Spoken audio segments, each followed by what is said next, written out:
강의사는 증시 각도기. 안녕하세요. 증시나 집판 네, 한지원입니다. 안녕하십니까. 각도기 박산주입니다. 연휴가 많이 저희를 도와준 것 같습니다. 연휴 아니었으면 세게 핥혔다가 돌아오지 않았을까? 뭐 그런 생각이 듭니다. 네, 아마 큰 논란이 있었겠죠. 엔비디아가 첫날 17%나 빠져가지고, 그렇죠. 네, 그 다음날 다시 급반등을 하고 어느 정도 조금은 안정화가 돼가지고 오늘 이 정도의 영향을 준 것 같고, 네. 네, 하이닉스는 한 10% 정도 빠질 거라고 예견이 됐어요. 그 네. 해외 유럽 시장에 상장이 돼 있는데 거기 한 10% 정도 빠졌거든요. 네. 네. 근데 어쨌든 굉장히 좀 충격을 오늘은 반도체가 전력기기랑 같이 좀 많이 받은 날이었습니다. 네네.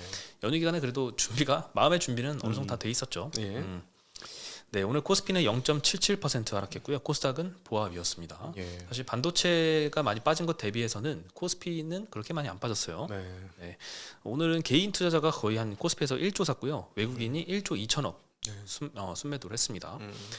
산 것들을 보면 네이버를 한 거의 1,000억 샀고요. 네. 네이버 같은 소프트웨어 회사들이 오히려 AI 뭐 학습 비용이 낮아지면 또 수혜를 볼 거다라는 전망이 그렇죠. 나오고 있죠. 기회가 열리는 거죠. 네, 뭐 소프트웨어 업체뿐만 아니라 뭐 로봇이나 게임주들 마찬가지 아이디어로 오늘 좀 상승한 것 같고요. 네. KB금융도 300억 정도 순매수했습니다. 네. 크래프톤 260억, 삼성 SDS 같은 뭐 이런 SI 업체들도 수혜를 좀 볼 것 같아요. 250억 샀고요. 한미반도체는 220억 샀습니다. 삼성물산 200억 샀고 순매도 제일 많이 한 거 보면은 삼전하이닉스를 제일 많이 팔았습니다. 네. 삼성전자 7천억 매도, 하이닉스 4천억 매도 했고요. 네. 그다음에 현대일렉트릭 1,500억 순매도를 했습니다. 네. 효성중공업도 400억 정도 매도했고요.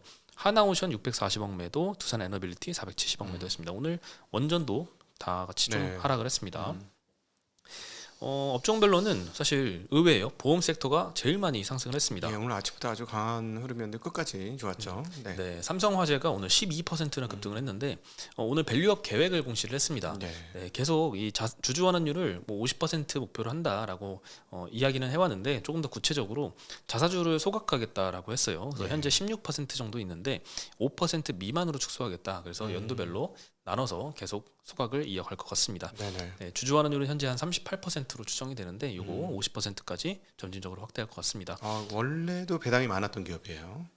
네. 화재 보험업체들이 대체적으로 많은데 뭐 코리아리 같은데, 근데 특별히 삼성화재도 많았는데 여기 주주 환원을 추가로 더하겠다는 거니까 뭐 주주들한테 상당히 호의적인 뉴스 아닌가 싶습니다. 네, 오늘 뭐 주주 환원 많이 하는 섹터 위주로 좀 상승했어요. 오늘 은행주도 괜찮았거든요. 예예. 네, 그리고 IT 서비스에서는 카카오와 네이버가 7% 6%대씩 상승했습니다. 네. 네, 아무래도 딥시크 이 AI 훈련 비용이 떨어지면 네. 이걸 활용해야 되는, 지금 카카오 같은 경우에는 AI LLM 그 경쟁력이 빅테크 대비해서 많이 뒤처졌다라고 평가를 받고 있잖아요. 네. 그 격차가 좀 축소되지 않을까 이런 기대가 좀 있습니다. 네. 네, 그리고 크래프톤 이 게임주도 오늘 좀 주목을 받았어요. 한 리포트에서 게임도 이제 결국에는 레디 플레이어 원이라는 영화 있잖아요. 예. 그것처럼 VR 기기에서 구현하는 메타버스형 게임이 최종 종착지인데 네. 점점 가까워지는 것 같습니다. 그 더존비즈온, 현대오토에버, 시프트업, 넷마블도 상승을 했습니다. 그리고 금융 섹터에서는 메리츠 금융이 4.5% 올랐어요. 네. 메리츠 금융은 그냥 꾸준한 우상향 주식 같아요. 네네. 마치 S&P 500 지수 보는 것 같습니다. 계속 신고가죠. 네. 이렇게 배당 주주 환원을 잘하면 주가는 이렇게 됩니다. 그래서 여기 회장님은 이제 되게 자산 가치 기준으로 굉장히 큰 자산가가 되게 됐어. 우리 기존 대주주들도 이런 쪽으로 가시죠. 주가를 올려가지고 규모가 커지는. 네. 자식한테 줄 생각만 하지 말고. 둘 중에 하나죠. 뭐 주가를 눌러가지고 네. 적게 자식한테 물려주고 상속세도 적게 내느냐, 아니면 메리츠 금융처럼 기업 가치를 크게 키워서 네. 크게 물려주고 상속세도 그만큼 크게 내느냐. 네네. 네. 근데 뭐 많은 사람한테 요즘 같으면 많은 사람한테 뭐 칭송을 받는 거는 메리츠 금융 패턴이 되겠죠. 많은 사람 좋아하겠죠. 이렇게 되면. 네. 네.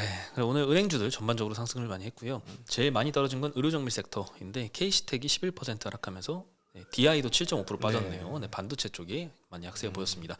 전기전자 섹터가 한 4% 하락했는데 효성중공업, 가온전선, 일진전기 이런 데는 10% 내외로 두 자릿수로 하락을 했고요. 현대일렉트릭도 8% 하락했습니다. 네. 네, 그리고 뭐 하이닉스도 10% 하락, 삼성전자는 2%만 하락했고요. 이스페타시스는 5%대 하락을 했습니다. 네. 전력 사용에 있어서는 근원적인 정말 의문이 있지 않을 수가 없죠. 지금 같은 그 전력 고사용의 그 AI 가속기 모델이 과연 적정한가 하는 데는 사실 고민할 여지가 분명히 많은 것 같긴 합니다. 네. 만약에 가벼울 수만 있으면 좋죠. 네. 예, 아무래도 딥시크 쇼크에 대해서 말씀을 안 드릴 수가 없는데 일단 비용을 많이 안 들이고 AI 모델 벤치마크 테스트를 웃도는 제품을 좀 발표를 하면서 빅테크가 이때까지 해오던 대규모 AI 캐펙스를 속도 조절을 좀 하지 않을까. 네. 마이크로소프트도 어느 정도 좀 힌트는 줬어요. 아주 확정적인 건 알 수 없지만 26년도에는 25년 대비해서 증가율 자체는 조금 축소가 될 수 있다라는 언급이 좀 있었고 네. 실제 이제 대규모 인프라 투자를 통해서 LLM 성능을 끌어올리는 이 가성비가 좀 떨어지고 있습니다. 그래서 강화 학습, 레인포스먼트 러닝이라고 하는 이 방식을 통해서 AI를 확장하는 방식이 대두가 되기 시작했는데 이건 딥시크가 아마 이를 통해서 큰 비용 절감을 이룬 것으로 좀 보입니다. 뭐 예를 들면 소수점 32자리까지 기록하던 걸 8자리까지만 기록을 하면서 메모리 사용량을 75% 감축을 했다라고 신한투자증권은 리포트에서 분석을 했습니다. 네. 그리고 AI가 단어를 읽는 대신 문장을 읽게 함으로써 학습 속도를 2배 높였다. 그리고 이를 오픈 소스로 공개함으로써 자금력을 갖춘 빅테크가 아니라도 새로운 모방 LLM이 등장할 가능성도 좀 커진 것 같습니다. 그래서 닷컴 버블 때처럼 가격 파괴가 수요를 폭발적으로 증가시키는 계기가 될 것이다라고 분석을 했습니다. 예를 들면 1980년대에는 PC가 매우 비쌌지만 비쌌죠. 네, 기술 혁신으로 단위당 가격이 파괴적으로 하락하면서 1990년대에 들어서 폭발적으로 PC가 보급이 됐습니다. 네. 하지만 AI 캐펙스가 끝났다고 볼 수 있는 신호는 아직 없다라고 했는데 딥시크 관련해서 몇 가지 의문점이 남아 있다라고 합니다. 강화학습에 적용된 고품질의 토큰을 어디서 확보했는지는 아직 알려지지 않았습니다. 아직 그 중국 측의 발표만 믿기는 좀 어렵기 때문에 그렇죠. 뭐 GPT-4o나 클로드 같은 이런 이쪽으로부터 합성 데이터를 확보했다는 의혹이 존재해서 마이크로소프트도 뭐 직접 조사에 나서겠다 이렇게 네. 언급이 있었죠. 그래서 네, 말씀하시죠. 그러니까는 그 빅테크 기업들은 쉽게 얘기하면 땅 파고 기초공사 해가지고 건물 올리고 있는 거잖아요. 근데 이제 건물 올라간 데에서 얘네들이 그냥 장사 바로 한 걸 수도 있어요. 그럼 비용이 확실히 적게 들잖아. 그래서 이 부분은 뭐 정확히 파악이 돼야 됩니다. 그러니까 예를 들어서 얘네는 고속도로 그냥 땅 정지 작업부터 해서 고속도로 깔고 거기에다 달리려고 준비했는데 얘네는 자동차가 가지고 얘는 남애들이 깔아놓은 도로에 쭉 달렸을 가능성도 있는 거니까 역추적 지금 시작을 한다니까 어느 정도인지는 조금 더 시간을 두고 분석을 해봐야 될 것 같아요. 네. 이거 관련해서 웃긴 짤들이 많이 돌더라고요. 네. 예를 들면 각덕이님이 네. 오픈 AI다. 그래서 열심히 이제 음료수를 빨대로 빨아먹고 있는데 네. 저는 그 음료수를 직접 구하지 않고 네. 각덕이님이 입에다가 빨대를 꽂아가지고 이거를 뺏어 먹는 거죠. 이런 웃긴 짤들이 좀 뭐 훔쳐갔다. 뭐 이런 짤들이 좀 돌고 그럴 있어요. 가능성은 있죠. 왜냐면은 그 만약에 자기네가 했더라도 그 기초 과정들은 어떻게 했을 것이냐, 학습이나 이런 것들은 어떻게 했을 거 분명히 있어야 되거든 것 같거든요. 학습 과정이나 이런 것들이. 근데 그 부분에 대한 내용들이 앞으로 구체적으로 조금 더 밝혀지지 않을까 시간을 두고. 네. 근데 실제로 이제 중국 측에서만 발표한 것처럼 뭐 엔비디아의 최신 GPU 없이 네. 그 아주 성능 낮은 그 버전으로만 학습을 했다거나 네. 진짜로 학습 관련된 비용이 뭐 10분의 1밖에 안 되거나 이거는 조금 과장의 여지가 좀 있는 것 같고 네. 그걸 방증을 하는 게 실제로 메타나 마이크로소프트의 캐펙스 투자 발표를 보면 네. 뭐 이것과 관련해서 별다른 뭐 움직임을 바꿀 만한 이런 언급들은 없었던 것 같아요. 메타도 네. 계속 AI 투자를 열심히 지속할 것이다 이런 발표도 좀 했었고요. 그렇죠. 그다음 하이어 플라이어라고 하잖아요. 이거 그 모회사가 그 AI 투자 회사 아니 투자 회사를 AI로 한 회사잖아요. 뭐 소위 말해서 그 르네상스 테크놀로지처럼 그렇게 한 건데 여기가 기존에 H100을 좀 상당히 많이 들고 있었다는 설이 있어요. 예, 그러니까 발표했다라고 얘기하죠. 예. 그래서 조금 더 봐야 되겠습니다. H800으로 한 게 아니고 A100으로 한 걸 수도 있으니까는 A100으로 할 수 있는 거잖아. 그러니까 그 내용 구체적으로 파악되는 걸 좀 시간을 두고 좀 지켜보면 내용이 나오지 않을까 싶습니다. 네. 그래서 신한투자증권에서는 과연 이게 투자 기회인가에 대해서 현재 좀 시점에 대해서 좀 점검을 했는데요. 네.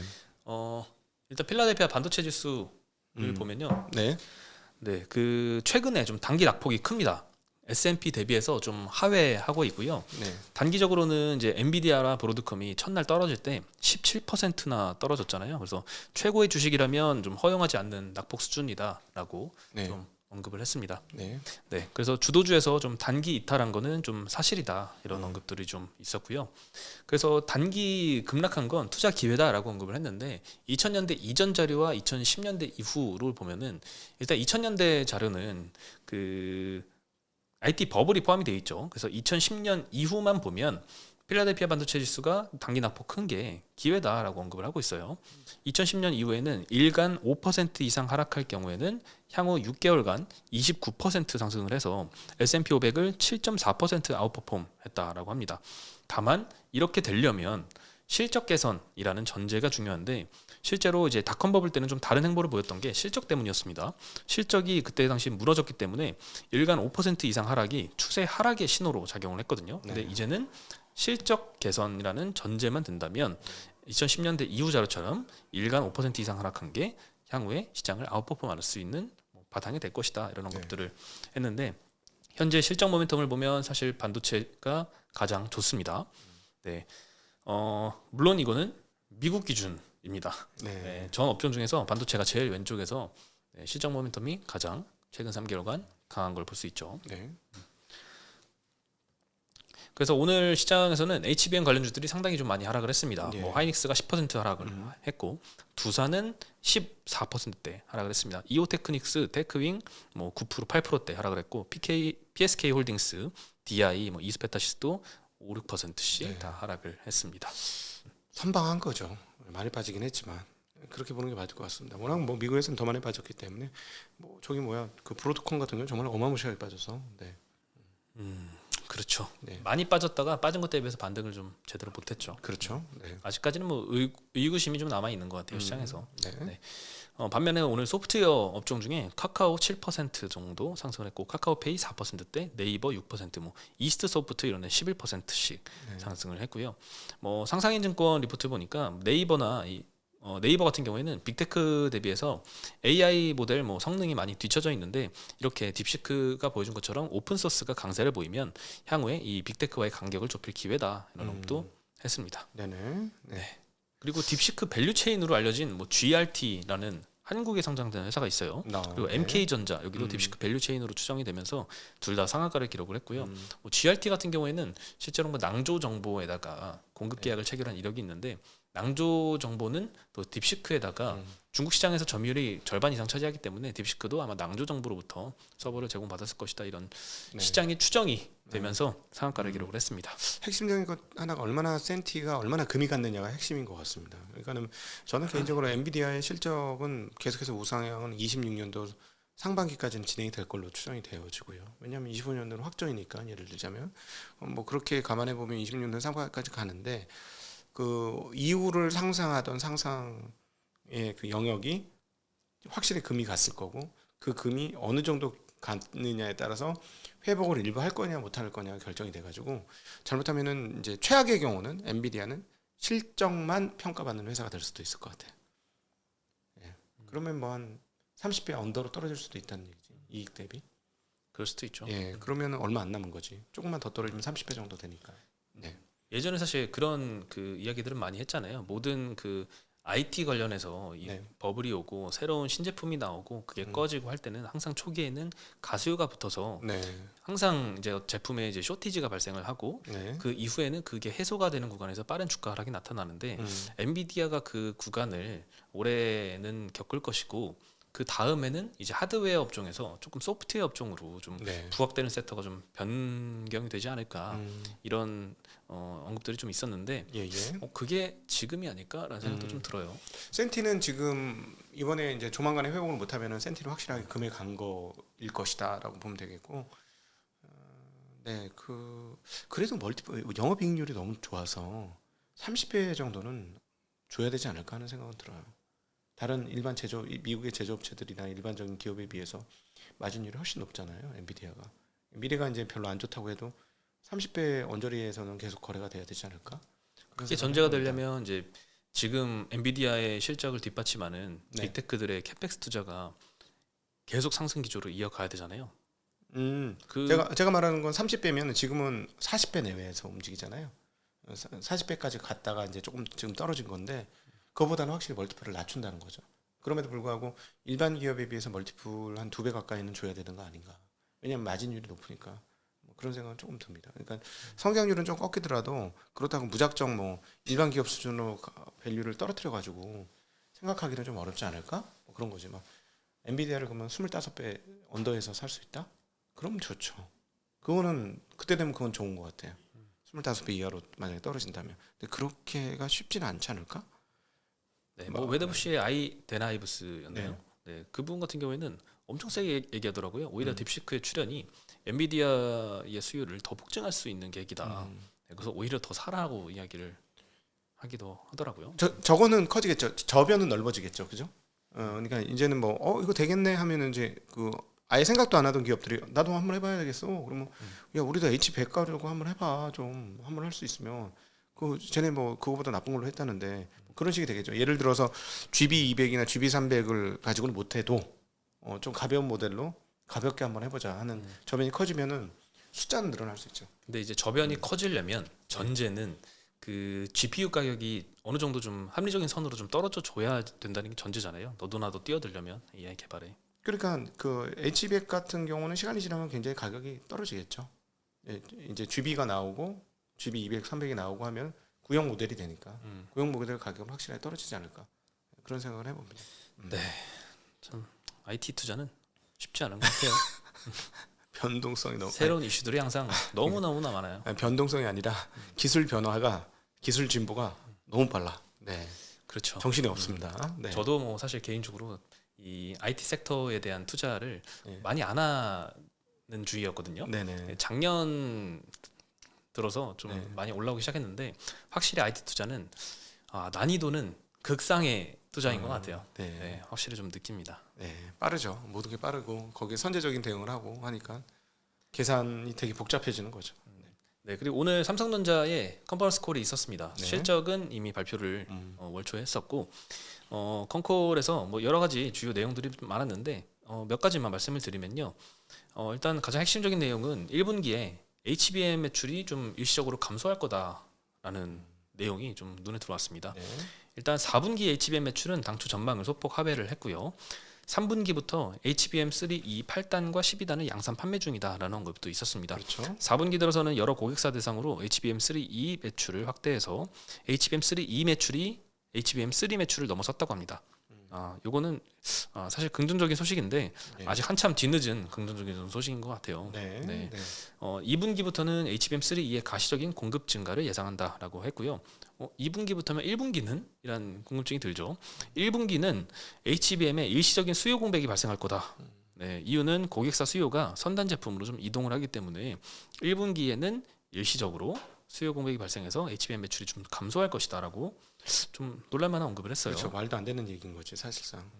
네. 뭐 소위 말하는 GB 쪽으로 싹 쏠려가면서 뭐 HBX는 가속기는 안 쓴다. 뭐 이런 개념인 거잖아요. 네.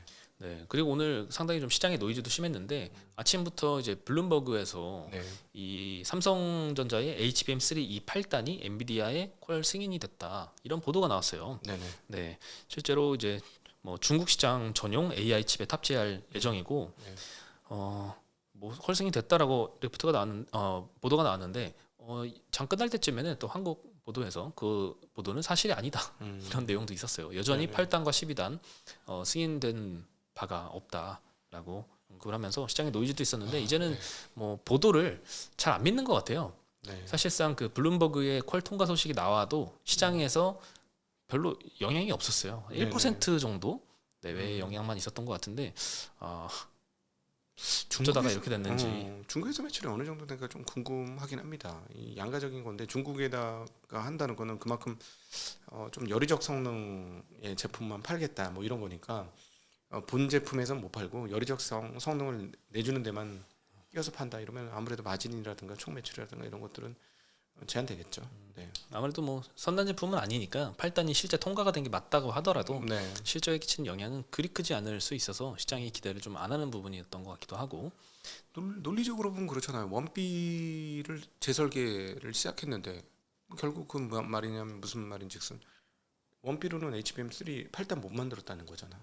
원A로 원A로 만들었다고 했죠. 만들었다는 네. 거죠. 그 원A는 발열 문제가 계속해서 처음부터 계속해서 끝없이 얘기가 나오는 건데 그걸로 8단을 만들었으면은 예를 들어 고성능 발열이 더 많은 쪽으로 가면 견디기 어렵지 않을까라고 생각하니 발열이 적은 중국산만 만들면 마진이 얼마일까? 논리적으로는 그렇게 되는 거잖아요. 네. 네. 그리고 만약에 그 블룸버그의 보도가 사실이었다면 그 보도에는 12월에 퀄 승인됐다라고 했거든요. 그러면 1분기부터는 납품을 시작을 할 텐데 그렇죠. 1분기에 HBM 매출이 감소한다라고 콩콜에서 이야기를 했거든요. 이것도 좀 앞뒤가 안 맞는 부분이긴 합니다. 안 팔아서 퀄 통과해 준 거 아닌가? 팔 게 없어서. 네, 퀄 통과를 안 해줬다라고 하니까 네, 하여튼 그만 언론 노이즈에는 좀 그만 흔들었으면 좋겠다는 바람입니다. 이제 뉴스로는 더 이상 듣기 싫네요. 직접 좀 발표해 주셨으면 좋겠습니다. 그리고 이제 한 그 애널리스트 분이 이제 딥시크의 영향에 대해서 HBM 사업이 어떤 영향을 받을까에 대해서 삼성전자에 질문도 했는데요. 단기적으로는 위험 요인이자 장기적으로는 기회 요인이 공존할 거다. 이런 아주 형식적인 답변만 좀 했습니다. 나도 그 정도는 할 수 있을 것 같아 이게. 네, 추가적으로 막 깊게 이야기를 해주시진 않더라고요. 네, 회사의 방침인 것 같아요. 그리고 뭐 레거시 업황은 여전히 굉장히 좀 안 좋게 보고 있습니다. 그렇죠, 안 좋게 봤죠. 네, 모바일과 뭐 PC 수요 약세 전망을 하고 있고 반도체 수출 통제 등의 지정학적 리스크도 존재한다 하면서 1분기에는 변동성이 상당히 클 것이다. 전분기 대비 판매가 감소할 걸로 보고 있다고 합니다. 그리고 1분기에 컨벤셔널 제품의 판매 하락 그리고 HBM 판매 비중 감소로 전분기 대비해서 이제 디래밍 자체가 좀 하락할 걸로 보고 있고 낸드도 고객사 재고 조정이 1분기까지도 지속이 될 것이다. 그래서 1분기에 낸드도 빅그로스가 10% 초반 감소할 것이다. 라고 언급을 했습니다. 외국인들 오늘 많이 판 이유가 있는 거죠. 네. 그리고 뭐 또 대표이사 직속으로 미래 로봇 추진단을 신설한다라는 이야기도 나와서 레인보 로보틱스는 오늘 20%대 상승을 했습니다. 네, 그리고 마지막으로 빙그레가 인적 분할 계획을 철회했습니다. 지난주에 그 인적 분할 한다라고 알려드렸고 이 영향으로 빙그레 사업회사의 수출 비중이 반토막 날 것이다라고 언급을 했었는데 이 계획을 철회를 했습니다. 철회 계획 공시를 보면요, 일단 인적 분할을 추진하려 했던 이유는 주주 가치 극대화였다라고 했었는데 철회한 이유를 보니까 더 명확한 주주 가치 제고 방안 마련을 위해서 철회 결정했다. 이렇게 공시를 했습니다. 무슨 말인지 뭐 이해할 수가 없는 그런 내용이에요. 여기서 주주 가치 극대화의 주주는 누굴까 하는 생각이 들고, 왜 그랬을까? 그렇죠. 앞에 한 글자가 좀 생략돼 있을 수도 있죠. 대주주의 가치 극대화. 대자가 빠졌을 수도 있는 거죠. 그럴 수도 있죠. 어쨌든 철회를 하게 됐는데 주가는 오히려 하락을 했습니다. 왜냐하면은 이제 저거였잖아요. 이거 분할을 하면서 인적 분할을 하면서 자사주 10몇 프로를 전부 소각하기로 했었으니까 그걸 또 이거를 발표하고 그걸 취소한다라고 하잖아요. 그러니까 아니 인적 분할 계획을 철회하고 자사주 매입 소각을 진행했으면 이거 제2의 삼양식품 되는 거 아닌가 이런 생각을 당연히 하게 되는데 애매해졌습니다. 아직까진 이 제2의 삼양식품이라고 하기에는 수출 비중이 좀 워낙 낮고 내년 내후년 수출 비중 증가율도 그리 크진 않아서 조금 더 이제 수출 쪽으로 실적을 좀 보여줘야 될 것 같고 자사주 같은 경우에는 이제 100만 주 보유하고 있는데 진짜 10% 있습니다. 요거 소각하겠다는 계획까지도 같이 철회를 해가지고 시장에서 좀 실망을 한 것 같습니다. 그렇죠. 아니 그 주주가치 재고를 한다면서 일단 이거는 무조건 주주가치 재고인데 자사 소각하겠다는 거는 근데 그것도 철회해서 더 명확한 주주가치 재고 방안 하나는 오케이인 것 같은데 하나는 후퇴를 한 거죠, 그죠? 저 위에 주주가치 극대화는 누구 주주인지는 모르겠고 밑에는 주주가치 재고 방안을 추가로 마련한다. 근데 왜 없애? 자사주를 더 사서 더 소각할 건가? 잘 모르겠네요. 맞아요. 그리고 인적 분할을 아예 이제 계획을 없애버린 건 아니고 향후에 이 사업 전개 방향이 보다 분명히 가시화된 후에 인적 분할 및 지주회사 추진을 하는 것이 적절하다라고 판단했다고 하니까 추후에 다시 진행할 수도 있을 것 같습니다. 다만 자사주 소각을 취소한 거는 좀 아쉽긴 하네요. 이제 분할 좀 그만했으면 좋겠어요. 분할은 알아서 하고 주식 상장은 한 개만 해. 그럼 되지 않아?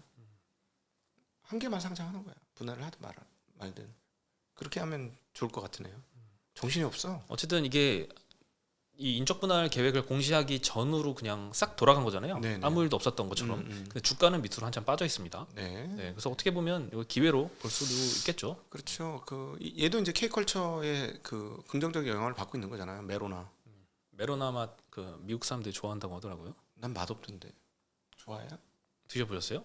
나 메로나가 언제 나온 아이스크림인데요? 아니요. 그거 말고 이제 수출용 따로 있잖아요. 뭐 메로나가 다 메론이지 뭐. 맛이 조금 다르다고 하던데요. 아니 맛은 여러 가지 있어요. 파인애플 맛도 있고 별게 다 있긴 해요. 메로나. 저는 메론 맛밖에 안 먹어봐서. 그걸 좋아하는 사람 엄청 좋아하더라. 나는 사놓으면 드세요. 나 안 먹어요 이러는데. 근데 뭐 매일 먹을 정도는 좀 아닌 것 같은데. 나는 그 걸쭉한 게 싫어가지고. 네. 어떤 아이스크림 좋아하세요? 저는 이제 베스킨라빈스 쿠앤크 맛 좋아합니다. 민트 초콜릿이랑. 세대 차이 난다. 난 브라보콘, 999콘. 네. 죄송합니다. 네, 알겠습니다. 네, 가성비 있고 좋지 뭐. 네. 네, 오늘 소식은 여기까지고요. 내일 다시 인사드리겠습니다. 네. 내일은 내일 주말이죠. 주말입니다. 네, 하루밖에 월요일 날. 안 나왔어. 네, 1월이 벌써 끝났어요. 네, 1월 마지막 날입니다. 네, 이제 2월 달에 다시 인사드리겠습니다. 네, 안녕.